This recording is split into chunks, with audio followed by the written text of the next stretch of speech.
Thank God it's Friday. Good morning, everyone. 55 minutes of current and relevant business conversations is what we have planned for you here on Business Morning. I'm Ini John Mekwan. We start as usual from the global space where oil prices rose on Friday as fresh EU sanctions against Russia and supply concerns from drone attacks in northern Iraq supported the market. So looking at the numbers, we see that Brent gained 62 cents. That's almost 1%, a whole lot of gain. We see there 0.89%. That has brought Brent back to the $70 level. So it's $70.14 this morning. WTI follows closely with a 0.95% increase on that price. So it's at $68.18. The European Union approved an 18th sanctions package targeting Russia's energy sector, including a lower G7 price cap on Russian oil at $47.06. So you can imagine the price is about 70, but for Russia, because of the sanction, they're going to buy it at about $47. Meanwhile, tax on oil fields in Iraqi Kurdistan cut output by half, adding to supply worries. The U.S. and Asia also reported strong seasonal demand, with global consumption averaging 105.2 million barrels per day in early July. U.S. crude stockpiles dropped more than expected, dropped by 3.9 million barrels, while refineries in Asia resumed operations amid peak demand. Analysts expect oil markets to stay tight through the third quarter before easing later in the year. However, market sentiment remains cautious because of uncertainty over U.S. tariff policies and plans by major producers to unwind supply cuts. And still staying around the oil and gas, some good news for consumers in Nigeria. As the Nigerian National Petroleum Company, NNPCL, has slashed petrol pump price to 895 naira per litre. That's for Abuja. In Lagos, it's 865 naira. This follows similar moves by Dangote Refinery, which cut its ex-depot price to 820 naira. This is the second reduction in 2 weeks as competition hits up in the deregulated market. Some independent marketers are aligning with Dangote's pricing, while the NMDPRA is set to host a stakeholders forum next week. I think it's called the Price Summit, Petrol Price Summit. It's supposed to address pricing transparency and supply stability. Meanwhile, petrol prices have surged past post-subsidy removal, averaging 1,239 naira per litre in April. The union's proposing a price range of 700 and 750 naira to reflect market realities. Away from oil and gas now, Nigeria's electricity subsidy bill soared to a 10-year high of 1.94 trillion naira in 2024, despite government efforts to cut spending through tariff reforms. The Nigerian Electricity Regulatory Commission, that's the NERC, made this known in its latest report, saying that subsidies covered 62.59% of transactions by the Nigerian Bulk Electricity Trading PLC, showing that the government still pays a large share of electricity costs to keep prices down for consumers. NERC blames the surge on weak economic conditions and policy inconsistency, raising concerns about the sustainability of the current power market structure. The Debt Management Office, that's the DMO, has raised 4.27 billion naira in July 2025 from its FGN savings bonds. The 2-year bond was issued at 15.762%, while the 3-year bond was at 16.762% coupon rate. Over 2,600 successful subscriptions were recorded, with 853.8 million naira allotted to the 2-year bond and 3.4 billion naira to the 3-year bond. This year's total exceeds June's, which was at 4.01 billion naira. Making it big, that's the title of the new book to be made public by influential billionaire business magnate Femi Otedola. The 296-page publication is out August 18, and it gives an insight into his entrepreneurial journey, his relationship with fellow billionaire friend Aliko Dangote, and the politics of Dangote Refinery and his intervention, and then, of course, his milestone achievement in oil and gas, banking, energy, and printing press. Some posts on his X page regarding the book says, over the past decade, doors have opened for entrepreneurs in Nigeria that once seemed firmly shut. My moments of doubt, the breakthroughs, and the principles that guided me through it all, lessons, setbacks, and triumphs that shaped my paths and trials. His family has expressed their immense joy and excitement with the upcoming publication of their father's memoir as business secrets become public. It's all about keeping a close eye on our vast resources as a nation, and to make this achievable, the federal government says it is working to develop a tracking system to monitor all gold mineral resources mined and exported out of Nigeria. The Minister of Solid Minerals Development, Mr. Dele Alake, gave the hint during a closing ceremony of the African Natural Resources Investment Summit at the State House banquet in Abuja. The minister also signed a pact agreement to join the African Minerals Strategy on behalf of President Bola Tinubu. It's the closing ceremony of the African Natural Resources Summit, and this ministerial roundtable has been set up by the federal government for government officials across Africa and other visiting continents to deliberate on ways to move beyond rhetorics and harness natural resources potentials on African soil. We must have an Africa consensus. And an Africa consensus is documented through protocols and charters over critical things that will take us to the next step. Partnership is the way to go. The working group we support, we're going to vote for that this forum should put together a working group. The Minister of Solid Minerals Development, who also doubles as the chairman of the African Minerals Strategy Group, speaks on some of the recommendations. I will join all of us here that we go back to our various societies, nations, and put in place structures, institutions, and agencies that would practicalize all of these resolutions that we have made here. And let us move away from that lethargy and inertia that had held us back as a continent. After the meeting, the minister speaks about an ongoing plan by the federal government. We intend to track or put in place a mechanism that will track our gold right from source and through the whole value chain to the last point, of exportation, even to where the destination, where it is going, so that the incidences of illegal operation in the gold sector, as well as in other mineral types that we have, will now be a thing of the past.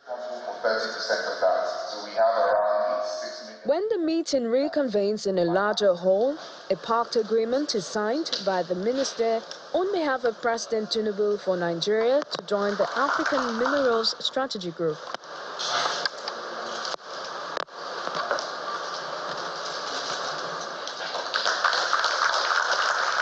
As the Summit 2025 comes to an end, African leaders are urged to adopt innovative funding models and a unified approach to driving Africa's economic transformation through the natural resources sector. From Abuja, Kumbi Aboluwade, Channels Television News. And the recent appointment of the Comptroller General of the Nigeria Customs Service, Mr. Bashir Adewale Adeni, MFR, as the chairperson of the World Customs Organization Council is both historic and timely, and the first Nigerian to assume that position. His emergence signals a growing recognition of Nigeria's strategic importance in global trade and customs administration. It also underscores the increasing competence of Nigerian technocrats on the world stage. Of course, there's a whole lot of expectation also laid on his shoulder with this new position. Let's delve into this and some of the related issues with the Principal Consultant and Chief Executive Officer of International Trade Advisory Services Limited. He is also the Vice Chairman of Guild of Maritime Editors, Mr. Okebeke. Mr. Okebeke, good morning and welcome to the program. Good morning. Thank you for having me. Yeah, so I'm sure the celebration mood is still on. The first time a Nigerian would head the World Customs Council, but expectations are also following that celebration. Yes, the celebration is still on because of the historical milestone achieved by Nigeria Customs Service. And it was glorious because that day, the Nigerian flag was hoisted up in the headquarters of World Customs Organizations. Then the expectations that are there, that achievement didn't come easy. The Comptroller General of Nigeria Customs Service, Wale Adeniyi, was a seasoned officer. He has contributed a lot in WCO proceedings and procedures right from the past. He has been working there, he has been representing Nigeria there, and it is that knowledge, the knowledge of the workings of WCO, the knowledge of that system, the knowledge of custom procedures, the knowledge of the tools, of all tools that custom utilizes to carry out their duties. It is that knowledge that made his colleagues to elect him as the chairman of that world body. So you seem to be saying that it is the confidence that the council has on the person that made them give him this position. Yes, because it is not rotation, it is not like the team was ceded to Nigeria on rotation basis. No, it is the confidence they have in him. And because when he became CG, he deployed that knowledge he acquired over the years to make the Nigerian Customs Service to be better the way it is today. Yeah. So now his responsibility go beyond Nigeria because there are 186 member nations. 186 member nations. And he has to be able to balance it all, to be perceived, as a leader that's objective and not tilting to any way. That cannot be easy, especially being from Nigeria. That issue will not come up because the function of that organization is to set out modalities according to World Trade Organizations and changing business and trade climate, global climate, to set out procedures and help custom administrations to adopt global trade practices in facilitating trade in their respective countries. The advantage it will accord Nigeria is to exploit all the tools available in WCO to improve on President Bola Ahmed Tinubu's economic agenda. So there won't be a case of partiality or using it to enhance Nigerian system at the disadvantage of others. So, But I'm sure there are some challenges that he would have to face. Yeah. The challenges he has to face is the normal challenges the WCO chairpersons has been facing. The global trade complexities, because it changes every day, like changing tariffs by different countries, like Trump is slamming tariffs on other countries and other countries are retaliating. So his function, the challenge is to find a way and work around those tariffs and to provide leadership and tools for different customer administrations to apply in order to confront those changing business environments. Yes. But what does the implication of having a Nigerian there? Yeah. Does it change anything for us as a country? Yeah, it will change, apart from boosting the image of Nigeria, apart from signifying that the confidence of the world is having in Nigeria as a nation is increasing. Because he will now be on the leader,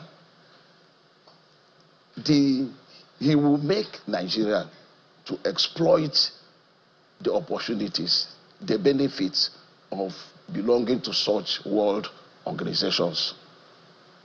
And Nigerians or Nigerian government should also have roles to play to help him succeed and shine. Yes, because what he needs is encouragement. What he needs is backing of the presidency.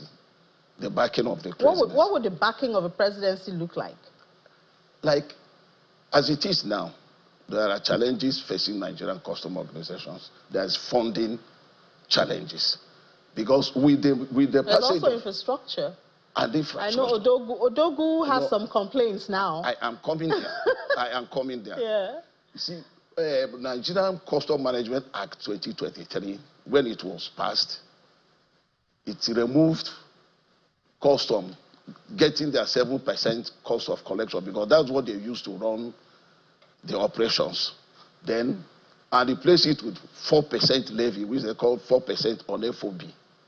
And they wanted to enforce, to start collecting that 4%. Then the organized private sector reacted negatively and shouted and alleged about the increase in cost of doing business. And the custom that is a listing organization have to stop. So it is now a quagmire, because the law says don't collect 7% cost of collection again. Carry out your operations with that 4% FOB. And that 4% FOB was primarily put there for custom modernization project. That Odogu we are talking about is a product of custom modernization project. And they have organizations. There is a company that entered contract with the agreement with federal government to provide those IT infrastructures. That Odogu maybe is getting hitches. It's not that as normal. It's hitches and not necessarily problem. But it's a challenge that is not insurmountable. Let me go back to that funding. The 4% FOB is supposed to be used by customs to run the operations and pay those service providers that made Odogu to be functional. Maybe that defaulting in that payment, maybe I don't know, I'm not in a position to say that. Then there's 1% comprehensive import supervision scheme, which they are still collecting, which is illegal. That's, they collect 1%, what they call comprehensive import supervision scheme. That levy was put in place when there was pre-shipment destination inspection. It's from that fund that the pre-shipment inspections were paid. But now we don't have pre-shipment inspections. So that levy, that charges, has to be stopped.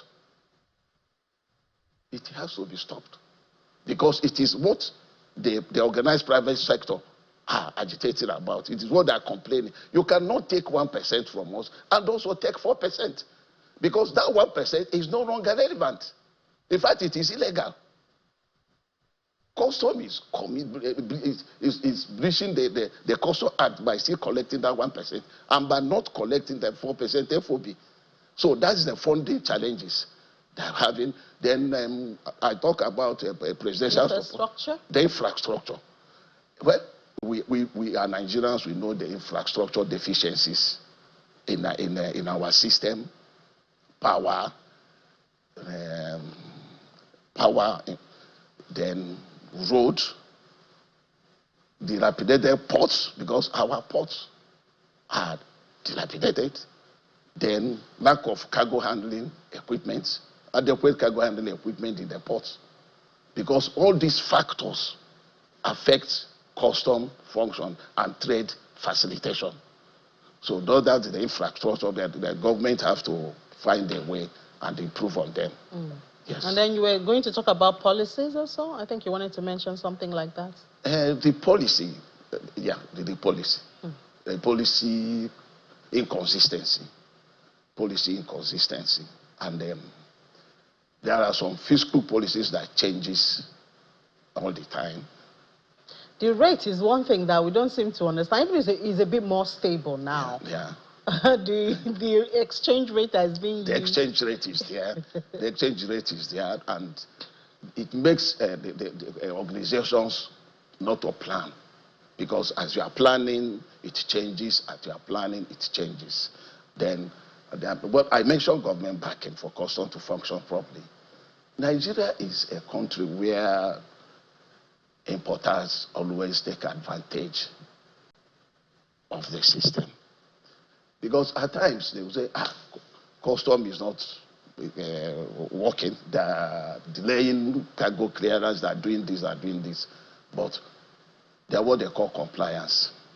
The compliance level of importers in Nigeria is very, very low.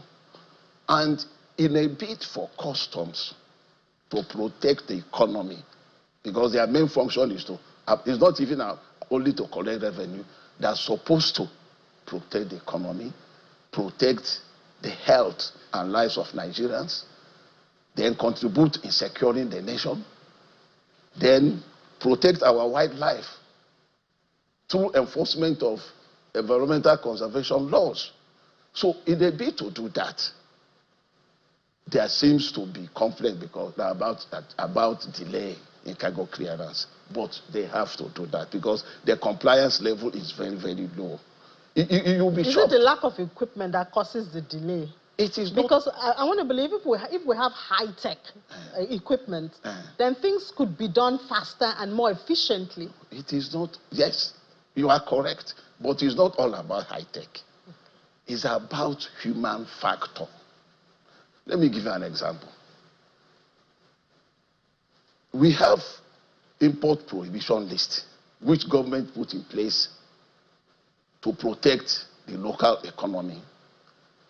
We have tariffs government has put in place to protect local manufacturers, because fiscal policies is all about protecting local manufacturers to boost local production.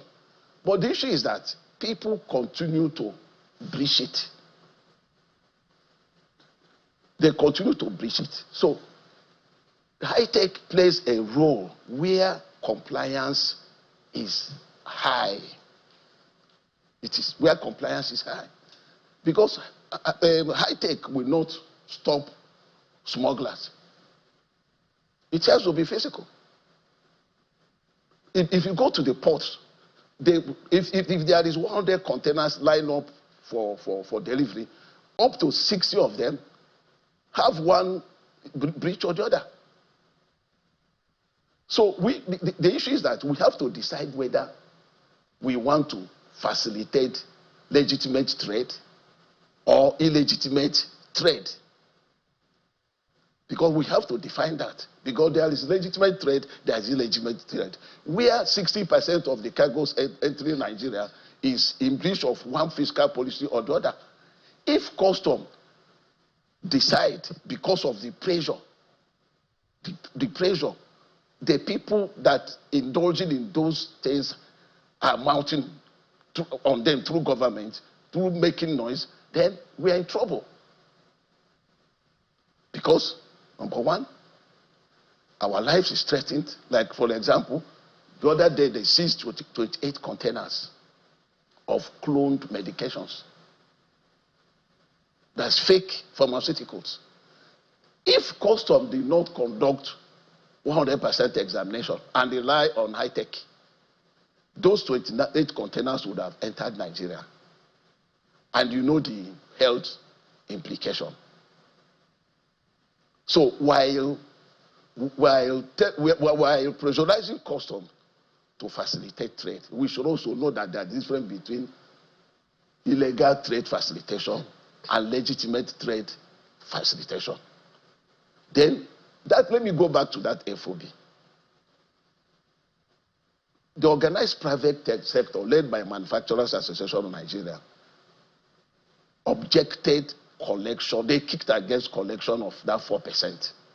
But there is something that the man did not get right. You know, that 4% was embedded in Nigerian Management Custom Act. And that bill, that act before its passage, was in National Assembly for up to 4 years.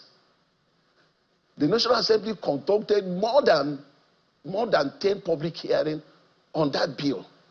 So Manufacturers Association of Nigeria and the organized private sector had all the time in the whole world to object to that levy being embedded in that act. They had the time to go to the National Assembly to oppose it. They have the clout, they have the reach to influence its removal from the bill. But it was passed, it is a law. So that Customs suspended it has not made it illegitimate. It is in the act. So it is a law. So Customs have to, in fact, Customs is breaching the law by not collecting that money. By not collecting. Yes. There are other costs, because we are talking about cost of doing business in the ports. There are a lot of charges government is supposed to be looking into. There is 7% port development levy. That 7% was for NPA, Nigerian Port Authority, to maintain their equipment and the equipment replacement. But for the past 10 years, they concessioned out port operations to private people, to terminal operators. Therefore, NPA does not have equipment again to maintain and replace. So that 7% should be removed, because it is no longer relevant. But we still need NPA to get equipment and replace, upgrade the ones they have. Yeah. And replace. Now, because they are no longer doing cargo operations, which they have concession cargo operations to private operators, to terminal operators. So NPA does not. They don't require that. They don't require that. Okay. So apart from 2%, because 2% of that 7% is for Nigerian Shippers Council operations. So that 7% has to be reduced to 2%, because NPA does not require that fund again. So in the last 10 years, what is happening to that fund, nobody knows. Then that 1% comprehensive import supervision scheme has to be scrapped also, because it is illegal now. Because the pre-shipment inspection of operators they use that money to pay, that fund to pay, they are no longer there. Customs took over their duties in the last 10 years. So that money that is being collected, that levy, I don't know what. So it seems there's a lot that needs to be explored. A lot. And unraveled. A lot of it. Around customs. Around customs. Not only around customs, around operators in maritime industry. Because customs is the lead agency, all the faults are heaped on them. And of course, all of this, is transferred to the importers, to the consumers at the end of the day. At the end of the day. And then we say it's inflation. So all of this feed into it. It is because of time. I would have listed all the levies and charges. Maybe we'll bring you for another time to have that conversation. I am even looking forward to it. But thank you so much. Thank you for your time. And once again, congratulations thank you. To the CCG. And we obviously wish him the very best, so that Nigeria's name will be shining. Yes. Amidst all of this. Mr. Okebeke, Principal Consultant and Chief Executive Officer of International Trade Advisory Services Limited. He is also the Vice Chairman of the Guild of Maritime Editors. He's a pity I'm not a maritime editor. Thank you so much for being a part of the program. Okay, let's take a break now. When we come back, the issue of illicit financial flow is a major one with which the FIRS say they want to tackle. We'll talk about it after the break. Please stay with us. Welcome back. It's still Business Morning here on Channels Television. The African Development Bank, that's the AFDB, they've reported that Africa loses approximately $1.6 billion every day due to illicit financial flows. and this includes profit shifting by multinational corporations. This amounts to roughly 587 billion annually, significantly impacting the continent's development and resources. Meanwhile, here in Nigeria, the Minister of Foreign Affairs has placed the loss at 88.6 billion annually. That's on illicit financial flows from the African continent.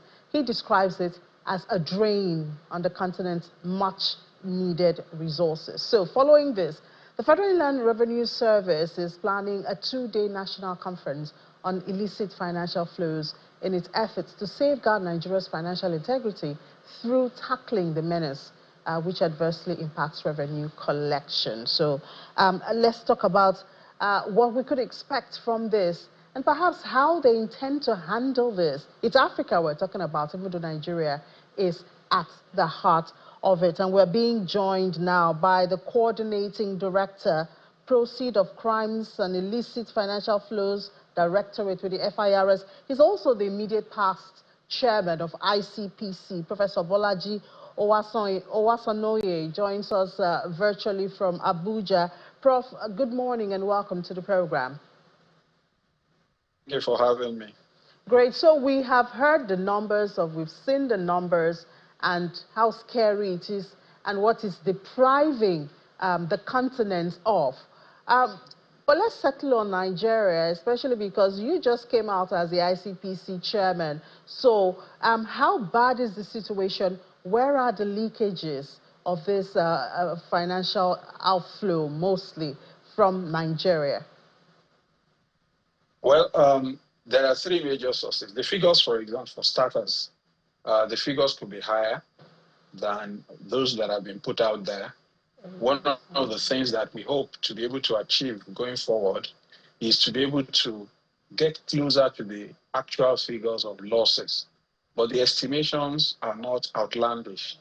It is based on the volume of trade and the figures that are being declared by multinationals and compared to the tax that they pay. How does it happen? There are 3 major sources through which countries lose revenue or capital. It's through commercial transactions, through criminal activities, or through corruption. So criminal activity, you could have things like drug trafficking, human trafficking, money laundering directly and all that. Corruption, you could have through bribing officials of government to look the other way, to undercharge, undercollect revenue and stuff like that. But the major issue, the major source of loss is from commercial transactions, especially through aggressive tax avoidance practices by multinationals and profit shifting. Through trade misrecording or mispricing, misrepresentation of transaction records and all that. And a significant portion of this comes through transfer pricing. When multinationals trade within their group or within their own conglomerate, and international law and law of contract pretends that this is trade at arm's length. In other words, each of the companies within the group will protect its own interests. It ignores the reality that these companies are owned by the same shareholders. They are given directives by the same shareholders. You know, for example, that there are multinationals in Nigeria whose leadership, chief executive, chief finance officer, are decided from their headquarters, wherever that may be, on the surface of the earth. So the decision-making of the company here, even though the company pretends to be a Nigerian company, incorporated in Nigeria, has a Nigerian RC number, it is told what to do by its parent company, wheresoever that may be located. So this fiction, this assumption, inimical assumption of trading at arm's length, you know, is one of the ways through which Nigeria and other developing countries, especially those who are active in the extractive industry, where they lose revenue, massive revenue. So what the FIRS is doing, because at the end of the day, what is happening is that operating expenses are increased so that profits are reduced. And even when profits counted for, the profits may be shifted to jurisdictions where the economic activities did not take place. Sorry, Prof. Before you go on to what FIRS is planning to do, I mean, when you're painting this picture, I'm just thinking in my head, is it possible that these multinationals would do this, carry out this, you know, illegal acts without collaboration from, you know, the home front, from Nigerians and those in the system? Is that a possibility? So there may be evidence, instances of some collaboration. This is basically bookkeeping. So you have a company that is doing business not just in Nigeria, it's doing business in other countries. It has subsidiaries doing exactly what it's doing in Nigeria, in other places, or related things. So those companies trade amongst themselves. They could be buying one component or the other to manufacture, say, bottled water in Nigeria. So the bottled pot is coming from another jurisdiction.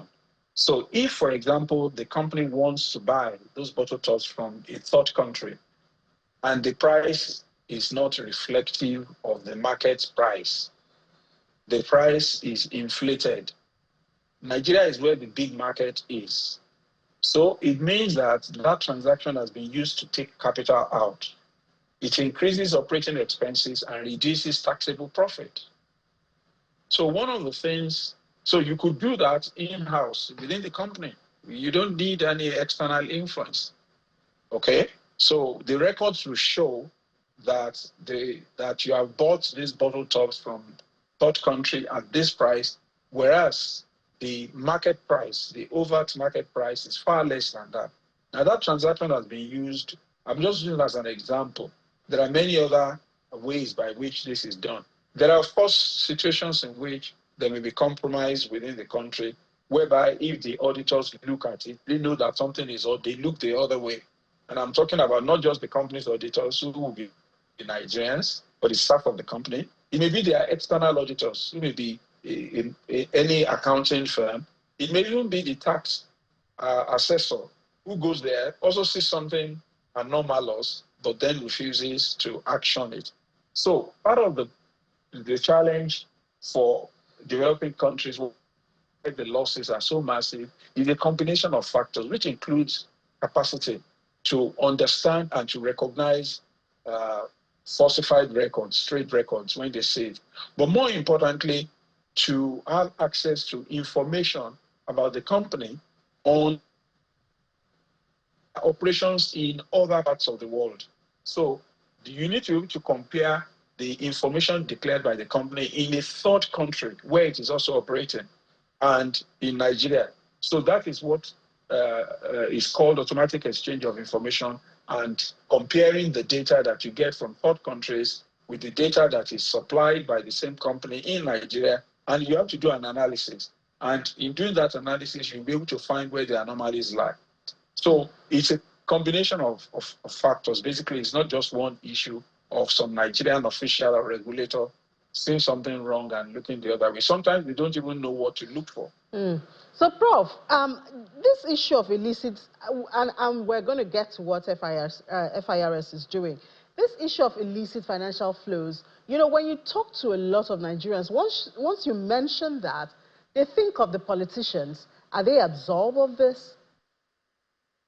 So this is very far from politicians. Look, from the Thabo Mbeki report, about 10 years ago, the AU, African Union, recognizing that this was a problem for Africa, set up the Thabo Mbeki panel, high-level panel on illicit financial flows. It was chaired by the former president of South Africa, President Thabo Mbeki. Okay?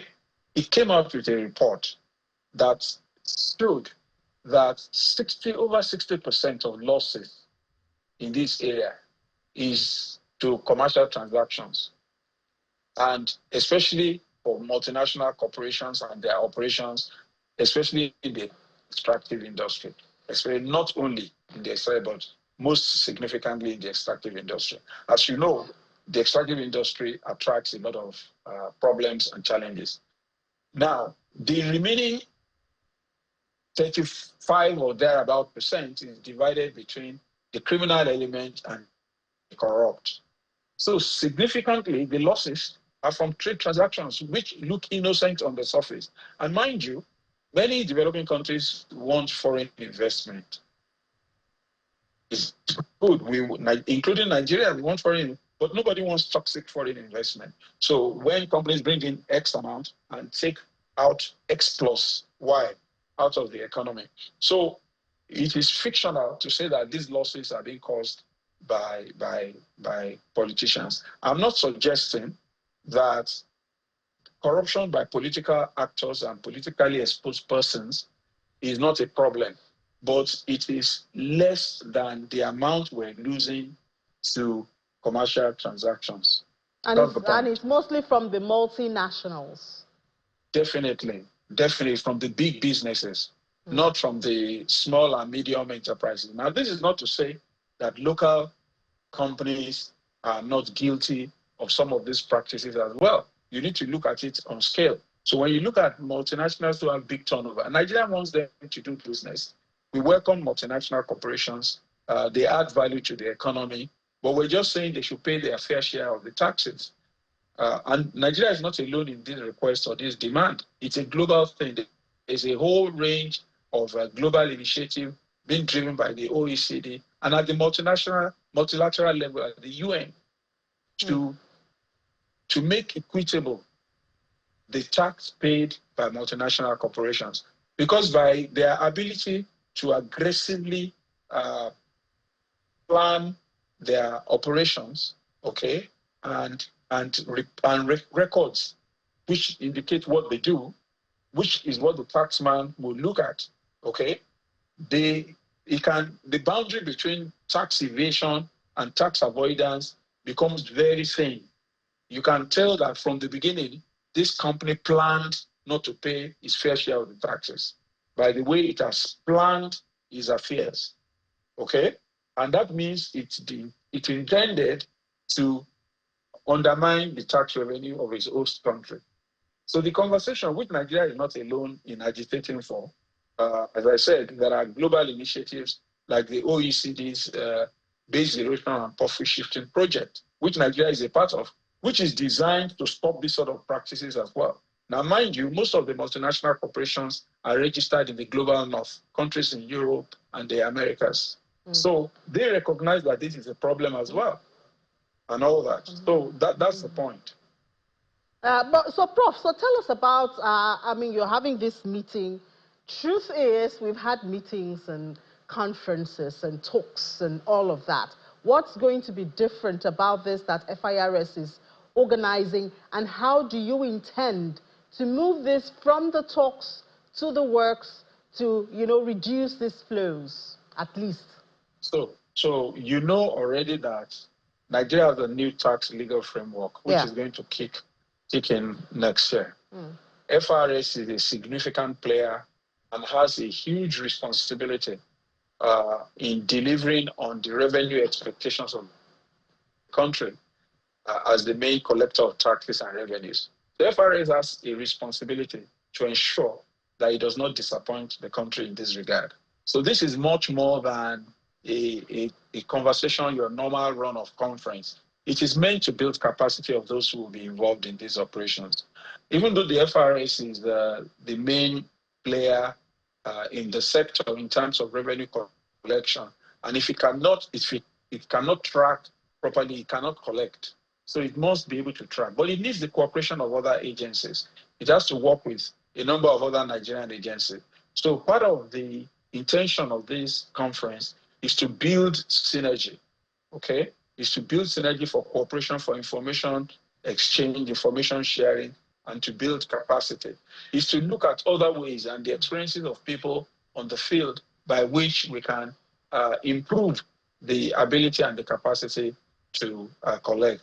More importantly, in recognition of his responsibility, the service created a new proceeds of crime and illicit management department within the service to focus on this issue. Now, take note that the FRS is listed as a relevant organization in the Process of Crime Act of 2022 because it is realized that tax evasion being a crime and money laundering, the boundary is very, very narrow between some of these practices, which will be carried out by, as you observed earlier on, by politically exposed person. So the service is preparing itself to play its role as anticipated in the relevant laws. Well, I tell you, I think more Nigerians, the more we talk about it, more Nigerians anticipating the operationalizing of this new law, the tax law, and what the differences it will bring to small businesses, to individuals, and of course, to FIRS, whose responsibility, I believe, will be larger, and then we'll be looking more towards where you are. Let me just make a quick comment on what it brings to small and medium enterprises. Yeah. Already it brings a lot of relief. As you would have heard in the conversations in the public domain and the debates, certain groups of businesses are exempt from taxation. I mean, the government has been saying it does not want to tax poverty, it wants to tax wealth. So small and medium enterprises that fall beneath the threshold will not be taxed anymore. You can declare your records, but you'll be exempt from tax. When your operations, your business is booming and thriving, which is what the government wants, when you are able to properly capitalize and trade well, then you become taxable.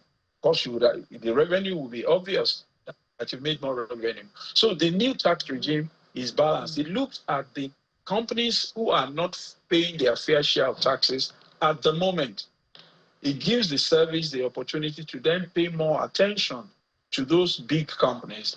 It justifies the analysis that the poor cannot pay, whether individuals or corporations. When you are poor, you can't pay taxes. That's like punishment. All right. Okay, so the new tax legal framework already deals with those issues. All right, Prof. Prof, thank you so much for that. And of course, the tax conversation is one that we're going to stay on, especially preparing the corporates ahead of that. Coordinating Director, Proceed of Crimes, Illicit Financial Flows Directorate with FIRS, Professor Bolaji Owasonoye. Thank you so much for your time and your views this morning. My pleasure. Thank you for inviting me.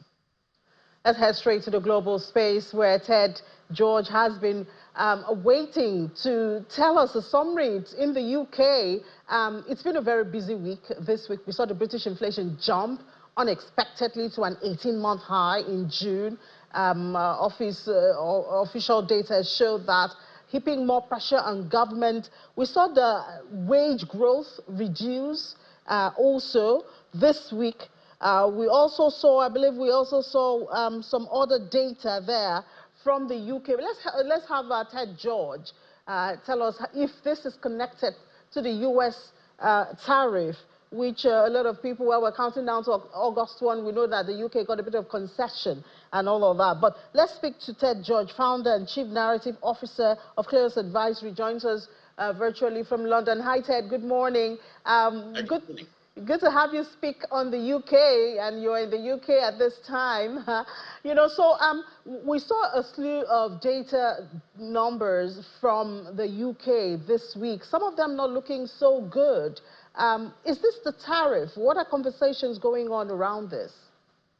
Well, we are in a very challenging global environment at the moment, and the UK economy is spluttering. We just can't seem to get back that growth that it really needs. And so, in fact, the economy shrank a little bit in April, again in May. Probably for the first quarter, we're looking at a shrinkage of 0.1, 0.2%. And the trouble is, as you say, inflation has gone up again. It was 3.6% in May. That's the highest since January 2024, when we were coming out of this huge surge in global inflation. inflation, which really hit the UK.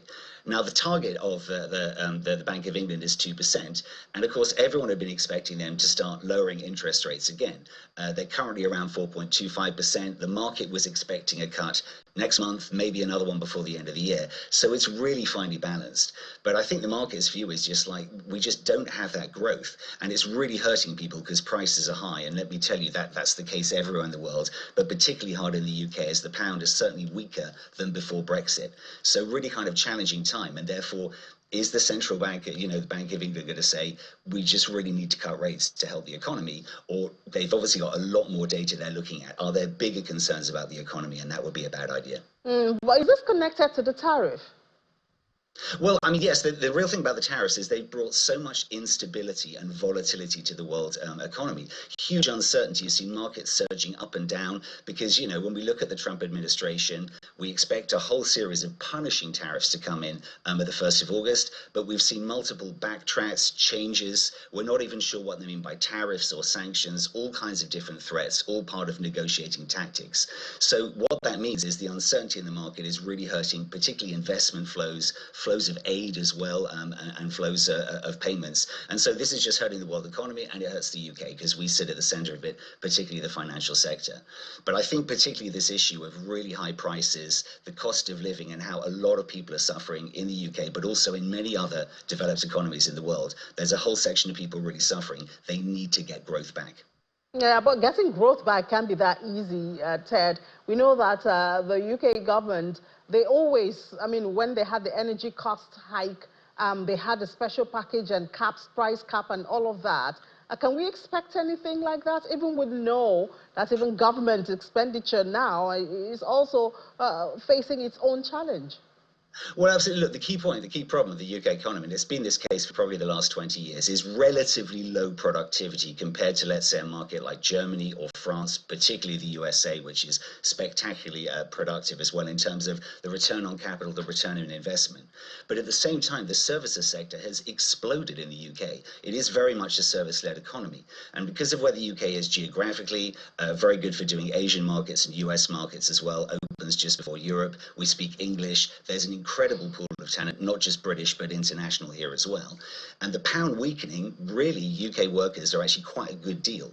So we have a huge export surplus. And in fact, the services export service with the US is around 75 billion. That isn't covered by the tariff discussions. And I think that was very deliberate on the part of the UK. But when it comes to trade, ultimately, it is going to hurt parts of the UK economy, particularly car manufacturers. We already saw Jaguar today saying they're going to lay off 500 workers. Specific industries will be hurt. It's services which is keeping the UK economy going at the moment, but we need growth elsewhere because there's a lot of people who are really, really struggling in the economy. Yeah, well, I'm sure that the government is thinking of ways, to reduce that suffering. But thank you so much, Ted George, for your time this morning, founder and chief narrative officer of Clear's Advisory. It's good to be here. Well, that's all from the global scene, but just before we go, we have to tell you that the Nigerian stock market is still on a bull run. Yesterday, we hit another level, 130,000 level, a new high. We haven't hit it before. There you have it. And the market went up more than 1% in one trading session. This is a good market to be a part of. Look at the equities cap. I need to find out where we started from, even this month, because at this time, on the 17th, we have 82.4 trillion naira. That's not just figures, that's money in investors' pockets and accounts. Maybe you want to be part of it. We'll give you more of that during the 1 p.m. Business Incorporated program, where there will be updates from the world of business, including the market. And ATS will have those numbers to know if it's too late for you to jump in or not. I'm John Mekwa. I'll see you then.